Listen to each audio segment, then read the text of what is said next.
جب نکاح ہو رہا تھا مجھے تو کچھ پتہ نہیں تھا کیسے نکاح ہوتا ہے. ایک وکیل آیا اور اس نے مجھ سے کچھ اجازت مانگی, سائن کروایا اور چلا گیا. میں تو انتظار کرتی رہ گئی کہ شاید 3 دفعہ بلوائے گا. تو مسئلہ یہ ہے کہ دیکھیں بہن, آپ کا نکاح بالکل درست رہا. ہوتا یہ ہے کہ لڑکی سے اجازت حاصل کی جاتی ہے کہ آپ اجازت دیتی ہیں کہ آپ کا نکاح فلاں بن فلاں سے اتنے حق مہر کے عوض میں کر دیا جائے. تو یہ وکیل آتا ہے آپ کے پاس, وہ اجازت طلب کرتا ہے. آپ نے کہا میں نے اجازت دی. بہتر ہے کہ 3 دفعہ لے لے, ورنہ 1 دفعہ بھی کافی ہے اور 2 گواہ اس کے ساتھ ہوتے ہیں.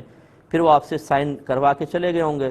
ابھی جو 3 دفعہ جو آپ کہہ رہی ہیں نا جملہ کہلوانا, یہ لڑکے سے کہلوایا جاتا ہے, قبول اس سے کروایا جاتا ہے. تو وکیل نے جا کر وہاں پر یہ کسی قاضی صاحب کو کہا ہوگا یا خود کہا ہوگا کہ میں اپنی موکلہ, آپ ان کی موکلہ ہو گئیں, تو میں اپنی موکلہ فلانہ بنت فلاں کا نکاح آپ سے اتنے حق مہر کے عوض میں کرتا ہوں. آپ نے قبول کیا؟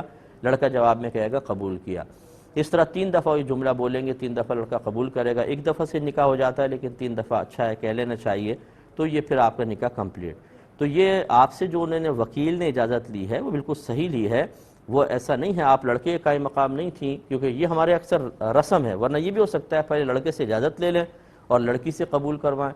تو اس لیے بالکل گھبرائیں نہیں. اور آپ نے جو کہا کہ میری یادداشت میں بھول جاتی ہوں چیزیں, پھر اچانک مجھے یاد آتی ہیں تو وہ پریشان کر دیتی ہیں.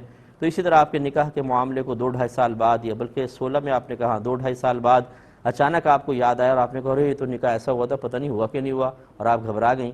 تو یہ اس وقت تک ہوتا رہے گا جب تک آپ اس اپنی کم علمی کو ختم کرنے کے لیے باقاعدہ علم نہیں سیکھیں گے.